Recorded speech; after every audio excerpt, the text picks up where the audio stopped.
Assalamualaikum warahmatullahi wabarakatuh. Pertama-tama terima kasih kepada IBM dan SMI yang memberikan kesempatan pada kami dari Sun Solusi untuk hadir di sini. Jadi kalau yang tadi banyak startup yang hadir, ya saya juga startup sebenarnya, cuma memang usianya udah agak tua gitu. Jadi kami sudah lebih dari 20 tahun berkecimpung di banking dan finance. Dari tahun 2003 lebih tepatnya kita masuk di finance produk. Pekerjaan pertama kami itu bikin DPLK-nya Bank Muamalat dan masih dipakai hingga hari ini, alhamdulillah. Jadi kami industri yang bekerjanya di belakang layar, di belakang banget gitu. Banyak bermain di core banking. Jadi bukan core of the core, tapi core banking. Ini beberapa klien yang kami bekerja sama dengan mereka untuk membangun solusi. Ini beberapa klien yang coba kami highlight. Jadi kalau kami juga mensupport BPKH di Siskehat Gen 2, jadi kalau dana haji yang 100 sekian triliun itu diantaranya menggunakan platform yang kami bangun. Kemudian di PT Pos Indonesia, jadi kalau ada distribusi bansos yang didistribusikan oleh PT Pos Indonesia itu kami juga yang bangun, dan kemudian juga core giro system yang digunakan di PT Pos Indonesia. Kita juga punya sistem yang digunakan oleh Bahana untuk transaksi saham. Di Bank BCA Syariah menggunakan core kami sudah lebih sekitar 10 tahun. BJB Syariah ini core banking, digital bank. Digitalisasi core bankingnya, kemudian BRI juga menggunakan core DPLK kami sejak 2013. Ini saya sampaikan kutipan quotes Walter Wriston, ini CTO-nya Citicorp. Ini sudah tua sekali quotes-nya. Bankers yang terkenal menggunakan teknologi untuk di banking. Information about money is becoming almost as valuable as money itself. Jadi informasi tentang money, tentang uang kita akan tahu kalau kita follow uang tuh ngalirnya kemana, habisnya untuk apa, datangnya dari mana. Itu menjadi informasi yang sangat penting untuk generate money lagi, atau mengurangi expense, atau menambah saving. Ini quotes tahun 80-an yang menurut saya sih masih sangat relevan karena informasi tentang uang itu yang makin penting gitu. Ini survei yang dilakukan oleh Harvard Partners, ini bisa dilihat nanti di internet, ada linknya ada di atas. Survei ke CFO, 4 dari 5 finance leader itu merasa perlu untuk melakukan alokasi budget mereka untuk masuk ke yang disebut dengan data driven company. Bagaimana CFO-nya mengambil keputusan berdasarkan data-data yang sudah dianalitik untuk beradaptasi terhadap perubahan bisnis. Nanti bisa di googling, bisa cari tentang data driven CFO. Terutama rame ketika mulai COVID kemarin, ketika bisnis itu berubah sangat drastis. Karena perubahan bisnisnya berubah sangat drastis, kalau itu tidak ditunjang dengan data-data bisnis yang juga real time atau diketahui dengan akurat untuk data yang terkini, maka adaptasi terhadap perubahan itu akan sulit. Jadi kita kenal dengan financial agility, bagaimana bisnis itu beradaptasi dengan perubahan yang terjadi di sekitar. Tapi masalahnya adalah financial agility itu butuh financial visibility. Jadi kalau kita nggak bisa baca datanya sekarang, menggunakan data yang sekarang, mengeluarkan hasil analisa yang sekarang, maka kita akan terlambat untuk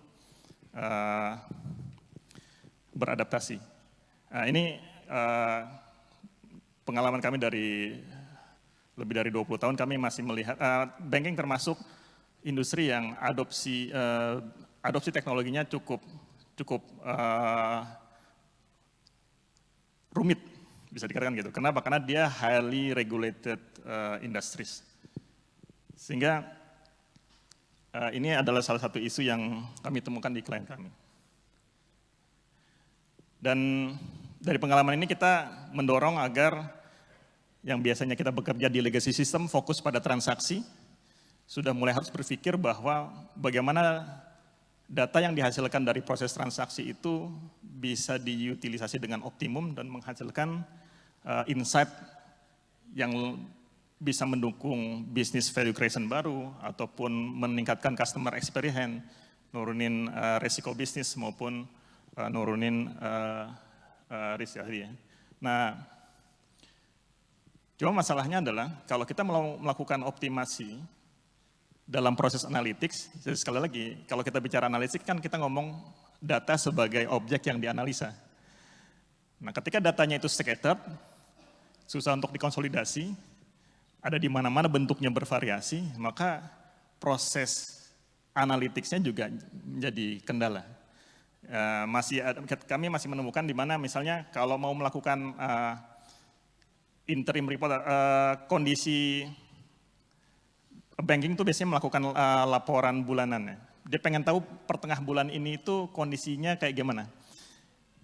Itu mereka harus konsolidasi ke beberapa tim, nanti mereka akan ngumpulin datanya, melakukan kalkulasi secara manual, sehingga beberapa hari kemudian laporannya diterima. Jadi delay antara data terhadap analisa yang dihasilkan itu lumayan lambat. Nah, disinilah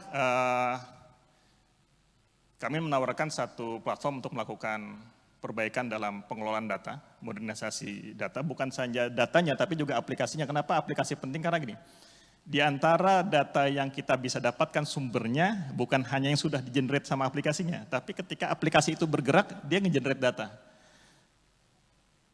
Kita kenal mungkin istilahnya event. Event dari aplikasi ketika diakses, ketika digunakan, dia bisa nge-generate event dan event itu secara real time bisa dianalisa untuk mempertimbangkan banyak hal. Nah, ketika arsitektur dari sistem itu kurang teratur, yang di sebelah kiri ini, maka kita akan punya kesulitan untuk melakukan integrasi data, pengumpulan data, pengumusan data, dan sebagainya. Maka kita menawarkan satu solusi platform untuk mempermudah proses ini, sehingga arsitektur itu lebih mudah untuk diintegrasi datanya, untuk dikonsolidasi datanya, untuk dianalisa datanya, bahkan untuk nge-generate produk data baru yang bisa digunakan untuk aplikasi yang baru. Dari platform yang kami kembangkan ini, yang kita sebut dengan Datamatika, disinilah data-data itu berkumpul lewat baik yang real time maupun yang at rest di data warehouse. Dengan pengalaman yang kami punya di 20 tahun mengelola sistem perbankan, akhirnya kita menelurkan sebuah produk yang menjadi lanjutan dari Datamatika yang kita sebut dengan FinX, nanti di bagian akhir kita akan jelaskan.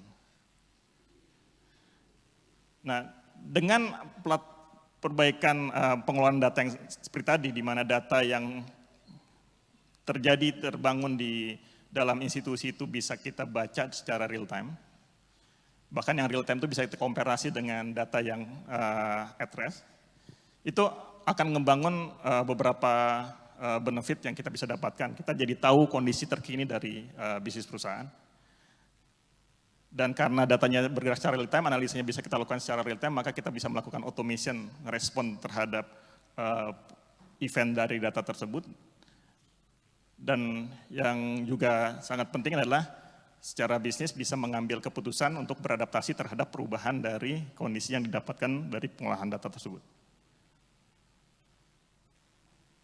Jadi kita bisa punya waktu yang lebih cepat untuk generate revenue opportunities. Kita bisa beradaptasi dengan cepat ketika ada perubahan pada business performance, dan kita bisa bereaksi dengan cepat ketika ada sesuatu yang harus kita lakukan untuk meningkatkan customer experience. Dari platform data processing tadi kemudian kami menambahkan pengalaman analytics kami di banking yang menghasilkan satu produk yang kami sebut dengan Finex, Financial Expert untuk analisa data. Secara sederhana cara kerjanya seperti ini.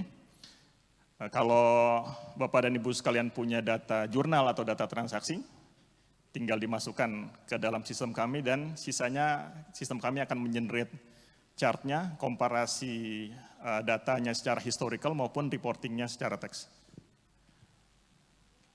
Kalau Bapak dan Ibu bisa memfeeding datanya ke dalam sistem streaming kami, maka data ini bisa diproses secara real time, tergantung kebutuhan yang atau kapabilitas yang dimiliki oleh Bapak Ibu sekalian secara sistem, apakah itu bisa proses batch atau proses streaming secara real time. Ini mungkin secara sederhana kalau untuk bisnis secara umum, secara generik, beberapa analisa yang bisa dibangun di Finex. Jadi sekali lagi yang Bapak Ibu cukup lakukan adalah masukin data transaksinya atau jurnalnya, sisanya akan di-generate oleh sistem ini. Sedangkan ini gambarannya kalau yang kami lakukan di banking, karena secara umum di banking ada funding untuk pengumpulan, kemudian ada tertiary dan ada financing. Kurang lebih seperti ini gambarannya kompleksitas yang disupport oleh Finex untuk analisa kinerja keuangan. Ini contoh use case yang kami sedang implementasi di salah satu klien. Kita sebutnya asset allocation. Jadi kalau by default bank itu mengumpulkan ada satu pengumpulan, kemudian ada satu pool of fund, kemudian uang itu kemudian didistribusikan pada pembiayaan bervariasi. Nah, kalau di asset allocation, bank bisa mengalokasikan pengumpulan dana tertentu untuk pembiayaan tertentu. Mungkin teman-teman kenal kalau yang common di fintech itu peer-to-peer lending. Nah, di sistem Finex itu akan isu dari asset allocation ini adalah pihak finance institute atau bank, dia harus menjaga finance to deposit ratio antara yang bagian bawah ini pembiayaan dengan pengumpulan dana yang di atas, profitability dan outstanding dari yang bawah, karena dia harus bagi hasil ke yang atas. Nah, itu di tracking secara real time oleh sistem Finex. Sehingga keputusan bisnis yang harus diambil untuk memindahkan aset atau menambahkan dana itu bisa dilakukan dengan cepat. Kurang lebih ini salah satu case yang termasuk yang paling kompleks yang dilakukan oleh Finex untuk melakukan analisa kinerja keuangan di dalam use case banking. Baik, itu sebagai overview dari produk yang kami bangun. Detailnya nanti bisa diskusikan di booth yang ada di depan. Terima kasih. Assalamualaikum warahmatullahi wabarakatuh.